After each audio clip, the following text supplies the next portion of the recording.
Thanks again for having me here. I'd like to echo Aaron Magruder, who's the brilliant African-American cartoonist who created the strip and TV show The Boondocks. Whenever he does a public appearance, he walks up to the mic and he just says, "Questions?" Because the Q&A is the best part. So I'm going to not do that because this book is new, and I'm sure nobody here has had a chance to read it. It's not actually out yet until June 5th. So these are like bootleg, secret bootleg copies that you can sell on eBay for a profit. So you should like totally buy like 15 each and just make some money. They won't be worth anything after like June 8th. But so yeah, so I'll explain a little bit about the book, and then I hope you'll have lots of questions, and don't be afraid at all to be challenging or disagree with me or anything like that, because you know, I like a good discussion, and I don't take it personally. So with that, I'm going to walk back to January 20th, 2009, when Obama walked into the Oval Office for the first time, and as president. You know, here was a man who was facing an economic crisis that was, you would say, unparalleled since the Great Depression, but in some ways was worse than the Great Depression.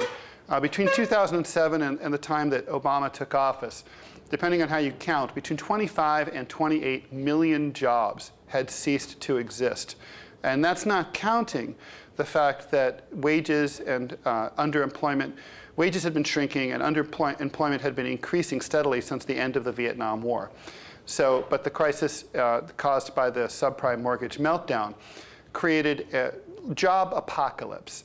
You had 25 to 28 million people out of work. That's just tremendous. I mean, it's a de facto unemployment of 22% in the American workplace that took place in just 2 years. Now, this is not without precedent, right? I mean, FDR faced a similar dilemma. Now, yesterday, I don't know if you heard about the new job statistics, but over the last few months, the American economy has generated an average of 69,000 jobs a month. Now, in order to break even, just to keep even with population growth, you need to create, the American economy has to create 120,000 jobs a month. So 69,000 is actually, we're losing jobs every month. That we create 100,000 or fewer jobs, we're losing jobs. And we're not doing anything about the 25 to 28 million people who lost their jobs back in 2007 to 2009. So here's where we're at. You're the President of the United States. You are facing a structural economic problem that is that's just incredible. I mean, and if things continue at this present rate, we will all be unemployed. I mean, that's the inevitability. It's just statistics. So the American economy is continuing to shed jobs. But people don't realize it because of the way that they cook the books on the unemployment numbers. You know, the unemployment rate just ticked a little bit up from 8.1 to 8.2% this past month. But the reality is that the actual unemployment rate is somewhere between 20 and 25%. If they calculated the rate the way they did before Ronald Reagan rejiggered the way that they calculated it, there's a website called Shadow Government Statistics, highly recommended. It has actual unemployment, actual inflation, the way it used to be calculated. We are at the same levels as we were at the peak of the Great Depression. And you know, you have a media that's reporting that we have we're in a recovery, or as the New York Times reported, recovery lags. Well, you have to have a recovery in the first place in order for it to lag, and we don't. So, you know, people, the reason why am I telling you all these statistics, which are kind of dry and boring, and you're expecting humor out of a cartoonist? The reason I'm telling you is because imagine yourself as Ronald Reagan in 2009. You know, you have one hell of a problem to deal with. And how do you deal with it? Well, he didn't. Okay, he didn't. When he came into office, he had the Democrats controlled both houses of Congress, and there was tremendous political capital. You know, Obama could have pushed through pretty much anything. We were scared. We were losing 600,000 jobs a month in January of 2009. The economy was in free fall. At that time, there were polls taken that showed that over half of the American public favored socialism or communism over capitalism as the economic system that this country should have. That's unbelievable for this country to say that. That's how scared we were. The media was completely in Obama's pocket. He could have done anything. He never proposed a single jobs program.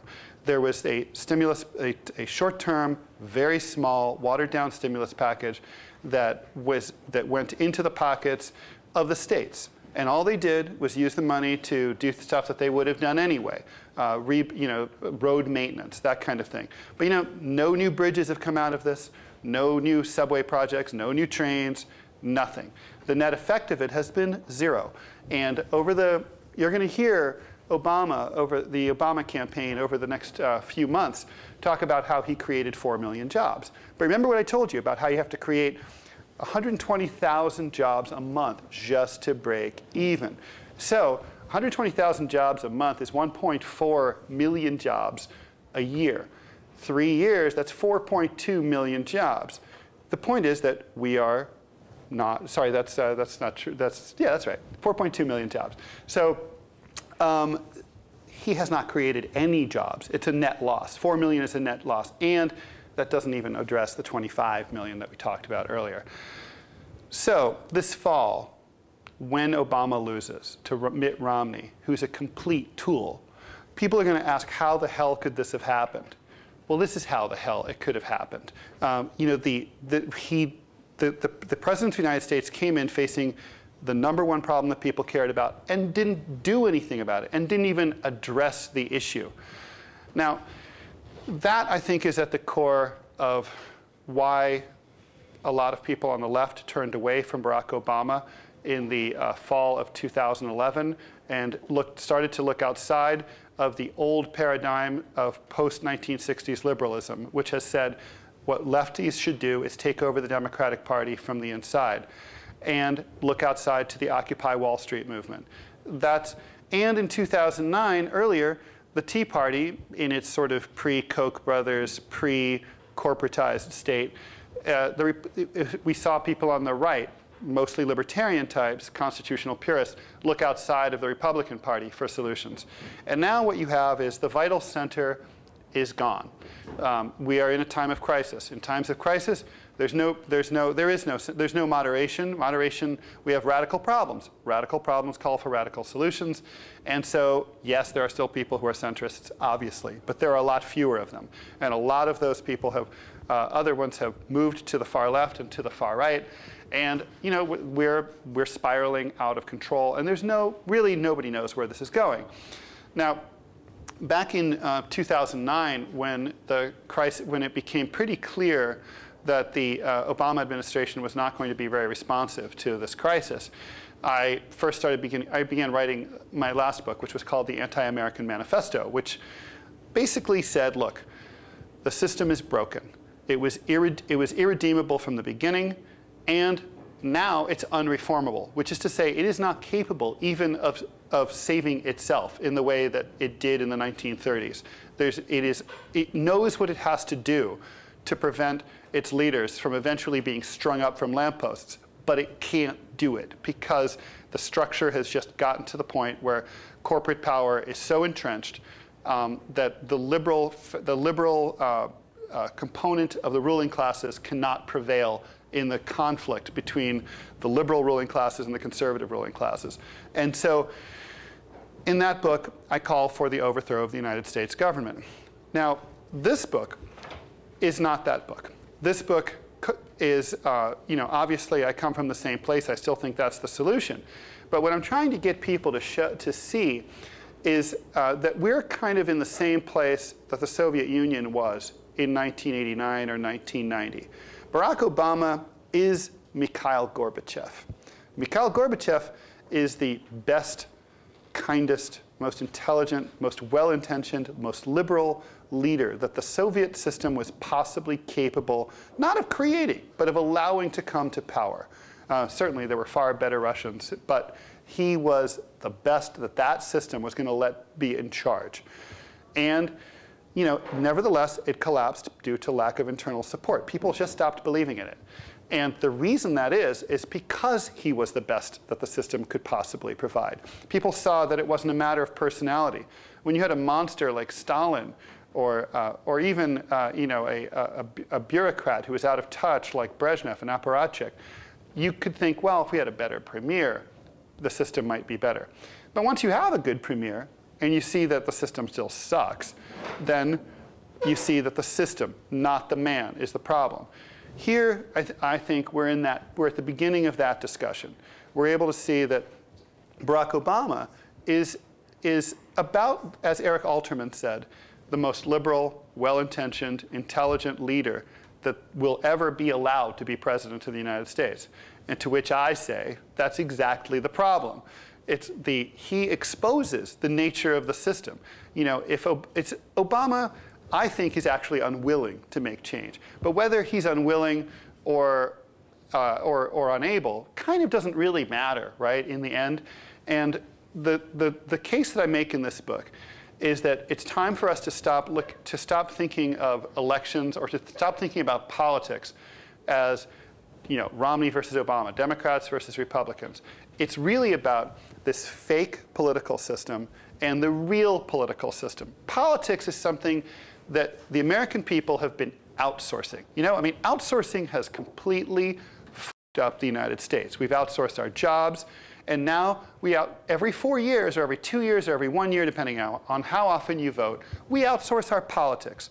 What we do is every 4 years, we elect a president, and then we forget about him. We go about our business, we barely pay attention, and then we come back and we start thinking about it 4 years later, and we're like, well, what did that guy do? And you know, we have Ronald Reagan's famous question, are you better off than you were 4 years ago? We all ask ourselves, am I better off than I was 4 years ago? Most of the time we say no, and so we vote against the bastard, and we vote someone else in. But the point is, that's not the way politics are.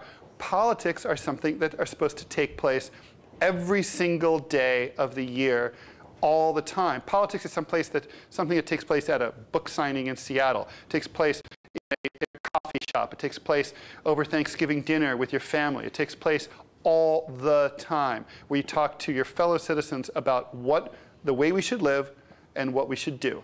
And we have not been doing that. And what was exciting and what is exciting about the Occupy movement, and to a lesser extent the Tea Party movement, is that that is a process of people who realize that they have to talk to each other and try to figure out how to live their lives. It's not about outsourcing anymore. I spent 2 weeks camping out at Occupy DC when it first started. And the thing that was amazing about that was, you know, we had separate subcommittees to discuss, like, you know, economics and finance, war and militarism. And it's like, you know, we have ordinary people from every walk of life, from all sorts of different political stripes. We had like Ron Paul libertarians. We had traditional old-fashioned like 1960s liberals. We had communists. We had left anarchists. We had conservative anarchists. All sorts of interesting subsections of resistance to the system. And these people, we all had to get together and treat each other as equals. We couldn't, you know, we couldn't just sort of like, you know, surf away, like look at their comment on Facebook and be like, and then just move away. We had to actually engage and actually try to convince and actually be convincible. I think that's in a way the most important thing, is to be more open to listening to other people than to be just trying to be effective at communicating your own thoughts. And the point is, it was frustrating, it was annoying, it was exhausting, and it was incredibly important, and it's something that we had better get used to. Because in the rest of the world, even in dictatorships, people do this. I've seen people in Afghanistan do this. I've seen people in Uzbekistan, which is a military dictatorship, do this. And they are, you know, we need to catch up with the rest of the world. We talk a good game about democracy. We don't do democracy. Democracy is about engagement. It's about, you know, in French, there's a term about the engagé, the citizen who's engaged. That's what this is about. And it's not, when you go vote this fall, that's not engagement. Not voting is not engagement either. It doesn't really make any difference. What I'm really saying is, vote, don't vote, vote for Obama, vote for Romney, vote for a third party, do whatever you want. But don't think it makes a difference. What you need to do is think about what does make a difference, and that's the politics that takes place on the street. The politics that took place, for example, in 1999 in this very city during the WTO process. That's real politics actually occurring. And so I thought I'd show some comics. It's just because, you know, it's more fun than me just ranting on about Occupy Wall Street. And this is, and the book has both prose and cartoons about Obama in it.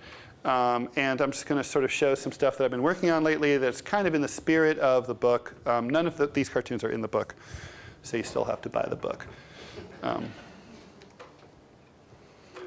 yeah, this is, I should have put this up earlier. Alan Keyes was saying that I should be sent to Guantanamo.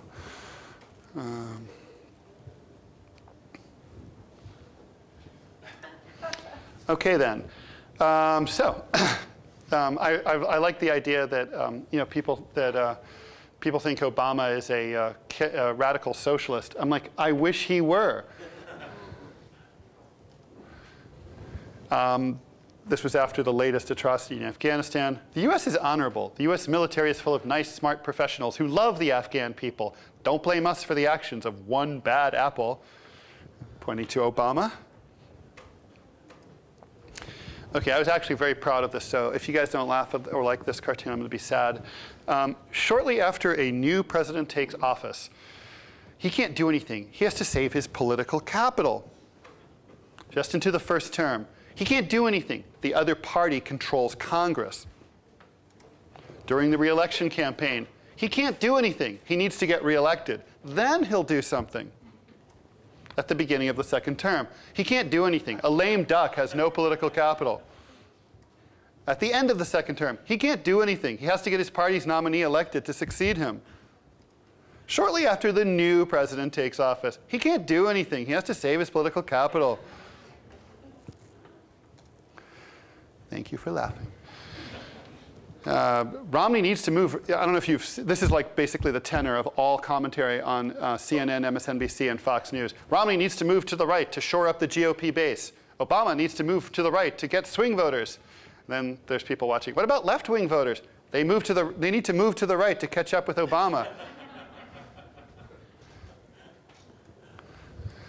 Deep beneath the Earth's crust lies the Super Romney PAC attack bunker. People are pissed off at Obama. Great. About what? He didn't help the jobless or the foreclosure victims. He didn't punish the banksters. Healthcare, no public option. But we agree with all that. So this is the solution. Mitt 2012, like Obama, but white. I mean, at this point, it really is. I mean, he's a miserable president, but I think the opposition to him in the mainstream system is pretty much over race. Here's Obama in the Situation Room in the White House. Romney was a bully in high school. Campaign gold. Let's discuss it after the sanctions briefings on Iran, Burma, North Korea, Cuba, and Zimbabwe. And there's guys launching drone assassinations. Who's the bully? The not-so-distant future. Very impressive resume, Mr. Obama, but no one's hiring, especially not former laid-off middle managers in their 50s. Maybe if the government passes some stimulus. US troops will stay in Afghanistan until at least 2024. Someday all this will be yours. My son loved the SpongeBob reference, but that was for him. At the this was after a guy got, I don't know if you've heard the story, a guy was in Afghanistan, and nobody really knows what killed him, but he was a soldier in Afghanistan, and he died while Skyping with his wife. So I did this cartoon because I'm a tasteless bastard. Okay, check it out. This guy died in Afghanistan while Skyping with his wife. I live tweeted my suicide. No way was I going to let Zuckerberg monetize my demise. I saw your death on Pinterest right before I succumbed to cancer. It was live streamed on YouTube. Really good video, which you posted to LinkedIn, where no one will ever see it. LinkedIn fascinates me. I mean, because it's a website dedicated to the prospect that there are people looking to hire people, which I think is funny, because Americans, we rule the world. I hope the president I didn't vote for arms the rebels we know nothing about against the regime we also know nothing about in Syria, which I can't find on a map, until I forget about it. There was a movie that came out a few years ago by a couple of Dutch brothers called This Ain't No Heartland. And they were Dutch guys. They interviewed people at a mall in Des Moines and asked them on a map to point to Iran. And almost everyone pointed to Australia. Question. I lost my job. What is Obama doing about unemployment? Answer. Obama killed Osama bin Laden. Question. How does that help me find a job? Answer. Now you don't have to compete with Osama bin Laden for a job. Question. But he's only one guy. Answer.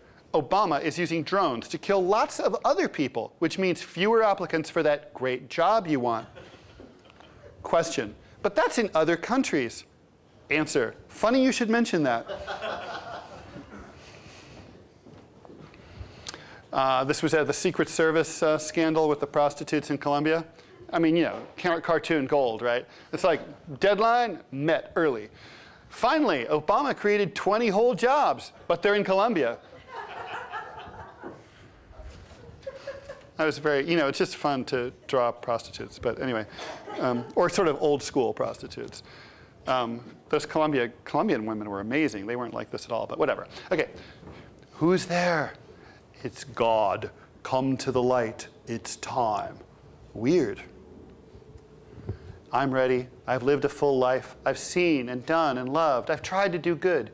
You have been good, and now your heart is going to be implanted into Dick Cheney. Ooh. Be right there. Nice. In the future, Andy Warhol, of course, said in the future that everyone would be famous for 15 minutes. But Andy lived in a time of mass culture. Everyone watched the same 3 channels, watched the same Oscar-winning movies, and read the same books from the Book of the Month Club. So it's like there's a guy watching the Beatles, and he's like, commie, that's a reactionary coot. Coot who nevertheless can ID the Beatles. Pop culture has fragmented. We read one of a million jobs, listen to obscure bands, and stream movies that are never released in theaters. Even big stars are unknown to most people. I mean, yet right now there's a traffic jam at the Coliseum for this band called LMFAO. I think everyone wears like bright primary colors to go and see them. I'm like, they're a big deal. I never heard of them. I had to like look them. I had to Google them on my phone today, and I was like, that's what I'm talking about. Like these are big stars. I've never heard of them. I love music. It's bizarre. Okay, so. Yeah, there's the old thing for sure. 48. But okay, now in the future, everyone is famous to 15 people, of whom they are all in this room for me. Okay. My sister is my favorite ebook novelist. Who? What? Not actually in the same place, just a hologram. All right. All right.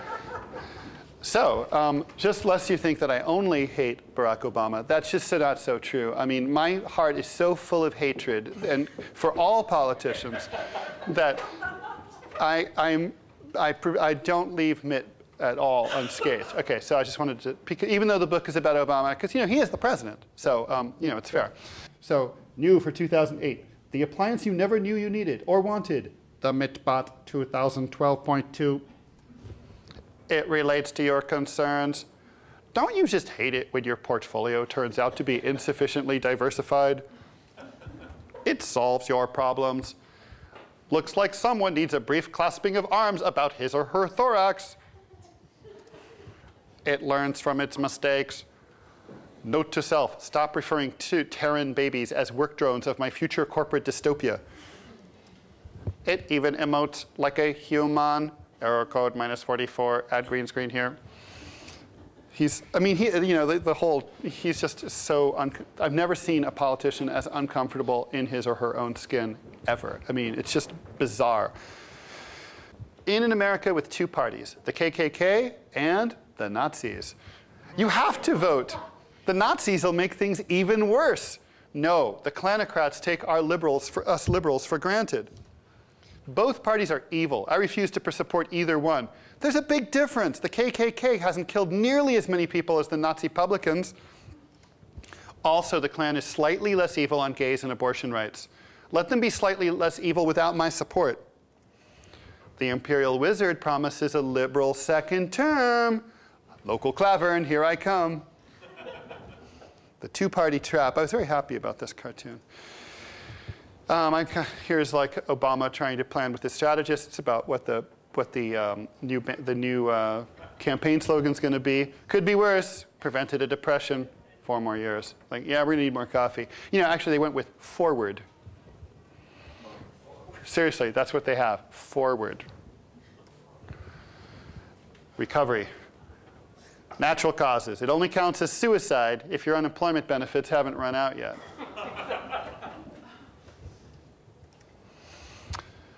50 million babies have been aborted since 1973. Lucky stiffs would all be unemployed today. I did a similar cartoon about 9/11, about how, like, you know, those 3,000 people, how many of them would have lost their jobs and been crumpled up like an old sheet of tissue paper if they had kept working in that office for the next 10 years? How many? I mean, hundreds for sure. And you know, so in a way, you know, they get their names on a statue. They, you know, their survivors get death benefits. It's kind of worked out okay for them. Anyway. See, I'm be popular for this. Okay, so the birth con. I'm obsessed with the birther thing because the logic of it escapes me.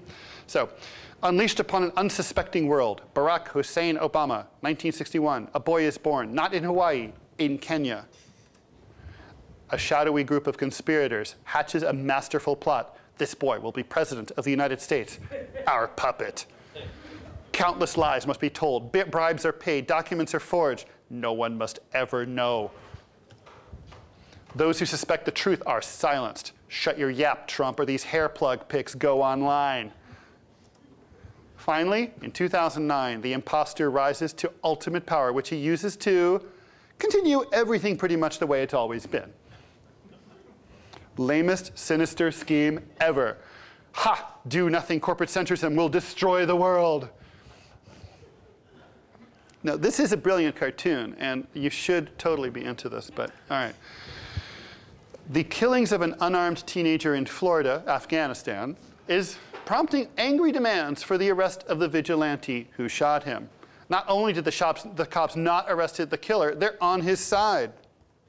A self-appointed neighborhood watchman noticed Trayvon Martin because of his clothes, appearance, and location, then targeted him. Looks like a terrorist. Take him out. Claiming the right to stand his ground against a perceived theoretical threat, the attacker acted without fear of arrest. Once again, an innocent young man falls victim to racist profilers who kill with impunity. You know, I mean, seriously, the drone operators go by such markers as what color turban an Afghan is wearing. And if you're wearing a black long-tailed turban, which some Talibs wear, they will say you're a Taliban terrorist, even though actually lots of tribesmen wear those turbans who are not Talibs. Passive resistance comics, 1943, Sobibor death camp. Good news, I stole a cache of grenades and guns from the guards' armory. This is a peaceful movement, Pechersky. If we use violence, we'll become just like them. But they're heavily armed. No, first we chant, hey, hey, ho, ho, the systemic mechanized mass murder of European Jewry has got to go. Now we escalate. Petitions, Facebook event pages, lobby the Reichstag, blog. Look, we have grenades. Let's blast these Nazi bastards too. No, be the change you wish to see. Occupy our doomed lice-infested barracks.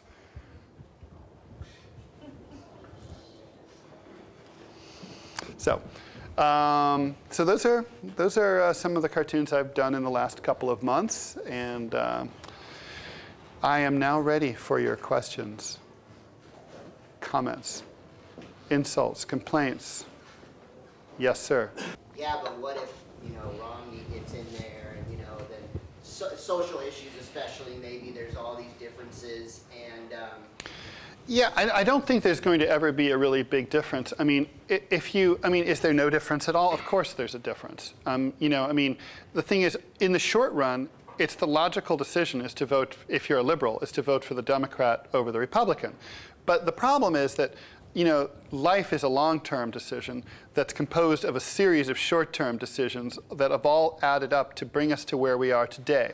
Now, if like in 1972, people had, for example, instead of caring about McGovern versus Nixon, had like stayed in the streets, we might be in a very different place today. But instead, we trusted the two-party system all these years. And look at us. I mean, the ideology of the country through Democratic and Republican presidents alike has shifted to the right. I mean, it's always one step forward, two steps back.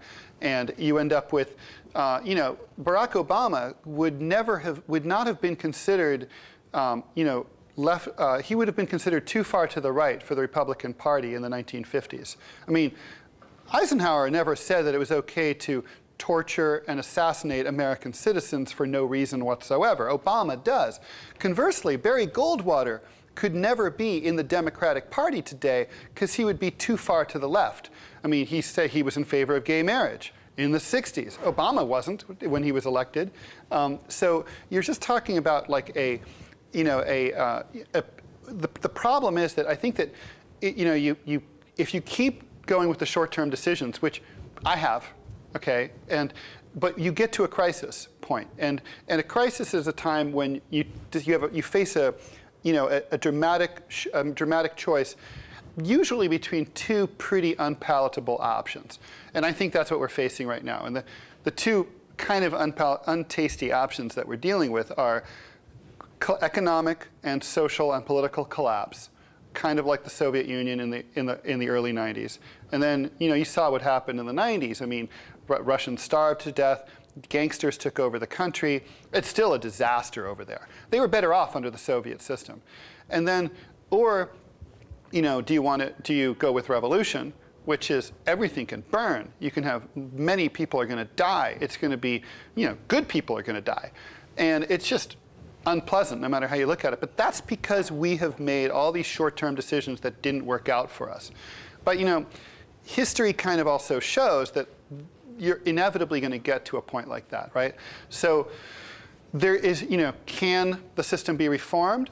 Possibly. I don't think so. But it's a judgment call, right? I mean, I could be wrong, but I think that just from what I've seen, I haven't seen much indication that these guys know how to save themselves or their system. So, do you want to? And there's another bigger question, I think, sort of emotionally. Do you want to live in fear? Really? I mean, don't you sort of just get tired of it? It's like, what if Mitt Romney becomes president? Yeah, I mean, I'm sure his Supreme Court will be worse. I'm sure. Like, if he gets to appoint a Supreme Court justice, women will lose the federal right to an abortion. I'm sure of that. And I'm sure a lot of other stuff is going to go wrong, too. But you know what? It's like, I can't vote affirmatively for Barack Obama. I mean, this guy, he kept Guantanamo open. I mean, as long as there's one guy in Guantanamo, and some of these people came in, they were 12 years old when they were thrown into Guantanamo. These were children. They were sold by warlords. I mean, one 12-year-old boy who's now 22 or 23 years old, who's been living in Guantanamo most of his life, it's like, that kid deserves justice. That kid deserves to be out, deserves Obama to be on his hands and knees, apologizing and kissing his feet, and on behalf of all of us. And I can't possibly get behind, if he wants to keep that kid in prison another day, he can do that without my support. He can do that, but I'm not going to have any part of it. As it is, I pay my taxes, and I shouldn't. But like, that's just because I don't want to go to jail. But it's fear, right? Fear is a terrible thing. I mean, it's a judgment call. But I mean, by all means, vote for Obama. But, at the same time, so, I'm not saying don't vote for Obama, but it doesn't sound like you're too enthused. Doesn't sound like you're going to go, like, bring doors or make calls. So, spend that time that you might have spent working for Obama doing something more productive. And there's a lot more stuff that we can do. And, I think that's, but it's for everybody to choose. I just want people to choose with their eyes open, and not to just sort of reflexively just go through the motions. It's election time. I must go down to the place where there's the old ladies who watch the precinct and vote for one or the other. 1, 2, yeah. Obama came in, all the jobs that were lost, and everything else that he inherited. And Well, I should answer a question that you didn't ask, which is what should he have done? I mean, you know, FDR employed 9 million people directly under the WPA, CCC, and other, you know, 1930s Depression era New Deal programs. At this point, 9 million people then is about 22 million people now, you know, and that would put a huge dent in unemployment. He should have at least proposed that. You know, I would have liked to see. I would never fault a guy for trying and losing. If he went to Congress, he couldn't get it done. They said no. Look, he fought for it. He campaigned all over the country. He was on TV all the time, calling press conferences, arguing for it, running ads, and he couldn't do it. Okay, the dude tried, but he didn't try, you know? And why didn't he try? I mean, why didn't he try? Well, I mean, I think that, you know, we have to go, and in the book I go back to the primaries, and I try to remind people, you know, in the Democratic primaries, John Edwards was the liberal, right? And then the media completely destroyed him. They didn't give him any oxygen. They didn't cover him. Fairness and Accuracy of Reporting did a survey where they analyzed how many minutes each candidate got on network news. They found that like Edwards had just been shut out. They didn't, so he never got his message out. And but he was the liberal who talked about the two Americas. He had the Occupy Wall Street message before 3 years earlier, and then you know, he had the 1%, 99% argument. But he was pushed out. Then who are we left with? Well, I mean, Hillary Clinton was the moderate, right? Barack Obama was the conservative of the three. People forget that. So, you know, and if you look at his voting record in the Senate, I mean, there's not much of a record, right? He didn't do much. But, you know, there's no evidence that this was ever any kind of like wild-eyed, Alinsky-loving socialist, ever. I mean, there's no evidence for that at all. This was a guy who, you know, when he was in law school, he was not a radical leftist constitutionalist scholar at all. He was a very middle-of-the-road kind of guy. Ideologically, in the Senate, he went along, he voted for the wars over and over and over again. He voted 6 times for funding the war against Iraq and Afghanistan. Never voted against it, had many opportunities, didn't. Others did, he didn't.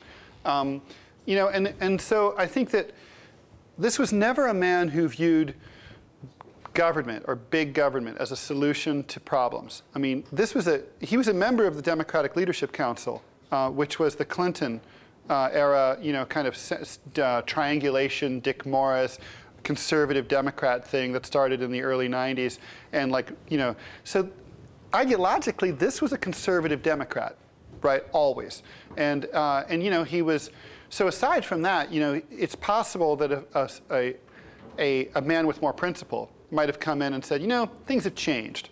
The economy has crashed, and now I have a responsibility. History has put me in a position where I now have to do something completely different. And you know, screw my donors, I'm doing it.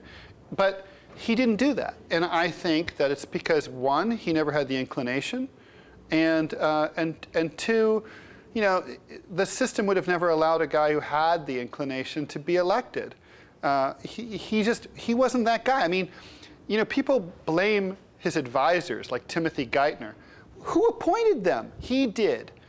You know, I mean, I've read stories about you know, German soldiers serving on the Eastern Front during World War II who talked about, like, oh, if the Fuhrer saw how like we don't have any warm clothes, he would be pissed.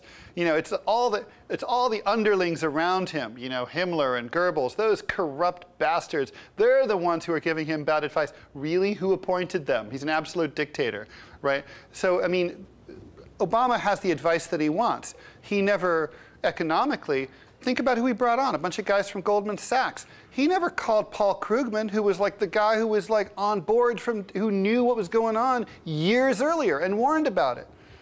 Paul Krugman said in an interview that he did not want to work for Obama. Well, I think that I mean, that's right. But the thing is, okay, I have two things to say about that. First of all, I don't care. I don't know if anyone in this room got a call from the President of the United States, even if it was Bush. Really? He's like, I need your help. I need your advice. can you really turn down the President of the United States and call yourself any kind of American? I don't think so. And also, a lot of presidents they call people as private citizens. They don't necessarily, Kissinger gets calls all the time, and he doesn't, he doesn't have an official capacity. It's like he can call Krugman and just talk to him, right? But he doesn't. So, I mean, it's a choice. I'm sorry, sir, you're in the back. You were waiting. Why are just so, the percentage of your cartoons that are about Obama, whereas what I wish you would really focus on is the military. I'm really on their case because they always say they're defending us. But none of the wars since World War II have been self-defense. We killed millions of people in Korea. Wait, you must not read me regularly, because if you did, no cartoonist is more anti-militaristic than I am. I mean, no way. I mean, no way. Help me out here, Steve. Brilliant cartoonist here, Steve Notley, who does Bob the Angry Flower. I mean, I'm hard on the military. I get death threats because of the anti-military cartoons that I do, and I also write a lot of brutal columns taking down militarism. I mean, I hate the cult of militarism, and I'm not a pacifist at all. But I mean, but I do think if we ever had to defend ourselves, I would be the first to go fight. But as you point out, the United States has not had pretty much to defend itself almost ever. And we're an aggressive nation. We attack other countries that have in an unprovoked way. It's what we do. We're an expansive, brutal empire. We've taken over where the Brits left off, except with less panache and understanding of local culture and uglier uniforms. Anyone else? Yes, sir. In the U.S. Constitution, Article 1 dealing with the legislature, Section 2, Clause 3, it says for U.S. representatives, we're supposed to have one representative for every 30,000 people. Voice of the people rather than what we have now. But no one says to know the Constitution. But that's an if. You had a lot of ifs there. But Congress just passed a law, just blew it away. Well, but that's in 14th Amendment. I'm sorry, but I want to give other people a chance to ask questions too. But I mean, I think that with this is sort of the reformist versus revolutionary discussion, really. I mean, it goes to, this is why I think the system is unreformable. Whether it's an idea like you talk about, or like when people say, oh, if we just got money out of politics, if. Yeah, well, the point is that we're not going to get money out of politics under this system. We're not going to get a constitutional amendment like you describe, or any kind of sense of the original intent of the founders under this system. We're not going to get. I mean, they ignore their own constitution, right? I mean, Congress has the right to declare war. That's been usurped from since 1801, and it's just gotten worse and worse. And now basically the president is a dictator, and so you've got so the thing is that going to happen? No, it's not going to happen. And that's why I say the system's not reformable. There's no way to imagine that happening. We can say if all day long. If a UFO landed on the building right now, I could not have to have paid for parking to come over here today. But it's not going to happen. And there's not also there's not going to be a constitutional amendment. There's been no serious revision of the Constitution in any substantive way in over 50 years. And and why is that? I mean, think about it. We used to add new states and new stars to the flag, and we used to amend the Constitution, and we used to do a lot of new things, right? We don't anymore. We're stagnant. The paint is peeling off the walls. We're on the way out. And that's why, you can say, well, let's try to fix this thing. But I say, this dog is 16 years old. It's going to die. It's time to put it down. Yeah. You're the president on September 12, 2001. How do you respond to the act the day before? It's I would say that it's a police investigation, first and foremost. I mean, what happened on 9/11 is a crime. It is a matter for the FBI to examine, to determine who was involved, and to then find out where those people are, and if those people are in foreign countries, to work with the governments there to extradite them so that they can either be tried in the United States under a full trial, or they can be sent to a neutral party like The Hague But it is not a military issue because we were not attacked by a state actor. We were attacked by terrorists who are not even like, who are kind of remotely affiliated with a state. I mean, Al-Qaeda was not a subsidiary of the Afghan government or the Taliban. And they had a much closer relationship, for that matter, with Pakistan. And I would have said that now that said, if a military response was required, which I don't think it was, and I don't think it was a good idea. I think it obviously wasn't a good idea, and I was against it at the time, and I said so loudly. But but I think that if you were going to go that route, Pakistan would have been the country to invade. I mean, they had nuclear weapons. They represented an existential threat to important neighbors like India and Afghanistan, actually. And the country had been taken over by a brutal military dictator, Pervez Musharraf, who jailed his democratically elected predecessor and tortured him nearly to death. This is morally, ethically, strategically, Pakistan would have been the right country to invade.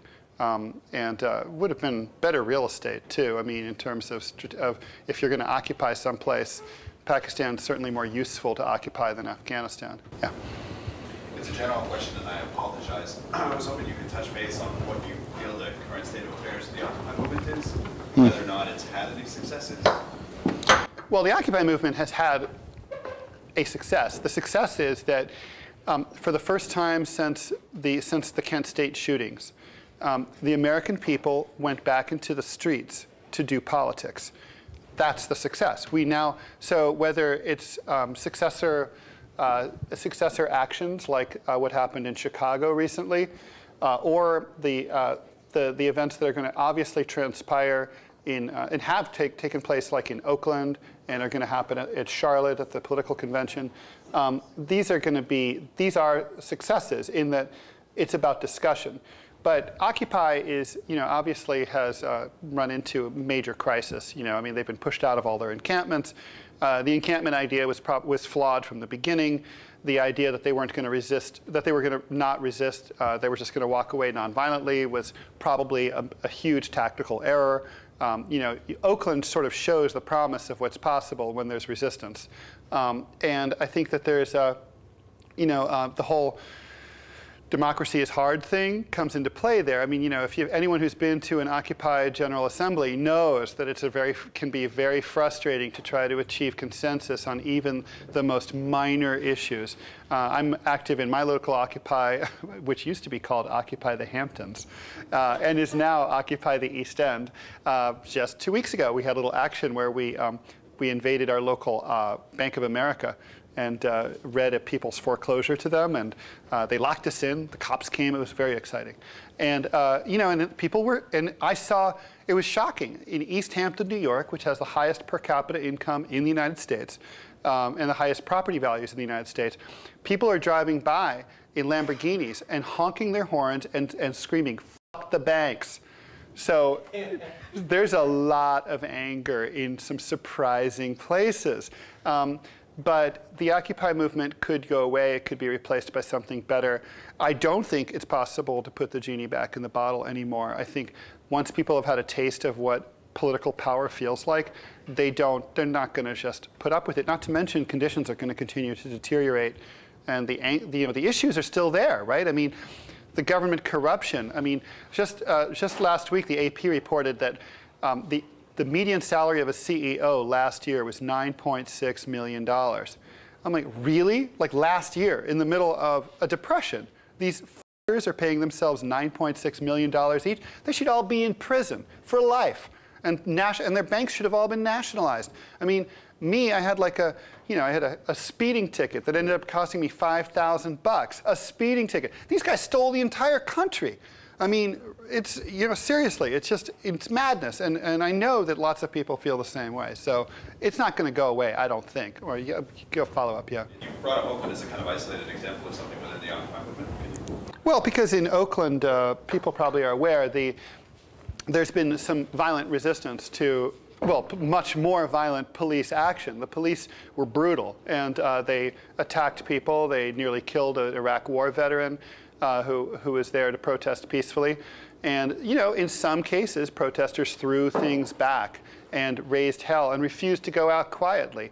And as a result, they shut down the port of Oakland. They made a big splash. They put the local government in crisis, and they got bigger numbers. I mean, so you can sort of, you know, in revolutionary struggle, nonviolence, especially at the beginning, is the dominant form of resistance, because if you don't, you know, the state has all the power and they're going to crush you.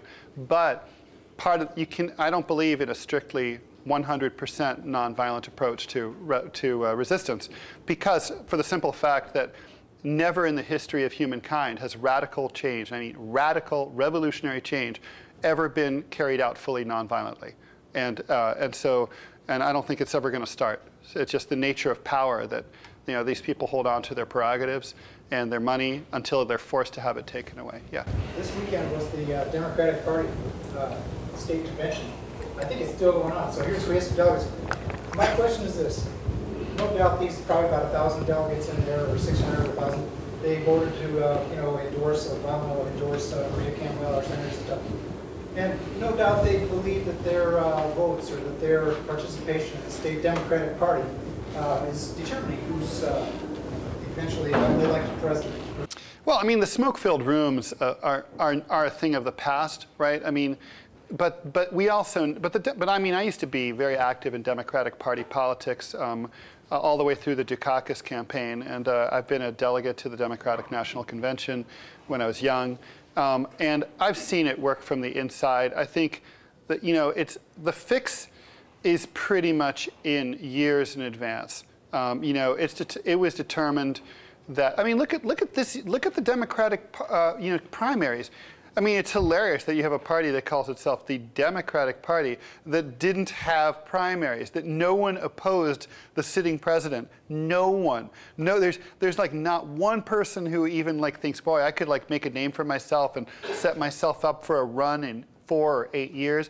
They've all been cowed by the Democratic Party machine, by the leadership who's told them, you want a future in this party, you don't oppose Obama in the primaries. I mean, you know, really, Dennis Kucinich? Like, you don't really think like it would be fun to run for office just to like bring up the issues and have your point of view discussed? Like, you know, really? Like Al Franken, you don't think it would be like interesting to have like a funny liberal take on, you know, presented there? Like, no. And so, yeah, I think pretty much they're deluded. I mean, look, anybody who thinks that the Democratic Party, or for that matter, the Republican Party, is responsive to we the people, I think is crazy. But you know, but I can't judge because I've been crazy for years. I was, you know, I mean, it's like a lot of people got it a lot earlier than I did. I used to hear like, makes no difference, they're all the same, they're all corrupt, and I thought, that's not true. No, it is true. Yeah. But after 8 years of George Bush Jr., and with the Supreme Court now having made its ruling, and what the demise of America in terms of what money is doing right now, with all those things involved, do you think that you could at least give some consideration to the Democrat leadership in the sense that if there's any viable alternative to what the Republicans would have if they were to have their way, is to give the front and center rein to Obama, because a lot of other people like Kucinich just might not make it at all, and then as a result, Democrats would not win, and then we would go to a worse situation than we had with George Bush Jr. Well, I think that the Democratic Party, you know, I would rather see a person of principle elevated and lose than to see a bunch of moderate, quote unquote, moderate sellouts elevated and win. Look at the Republican Party. You know, they voted their principles in 1964. They nominated Barry Goldwater.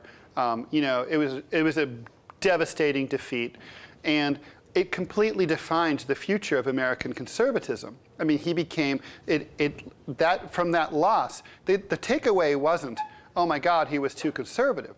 They didn't start watering down their candidates.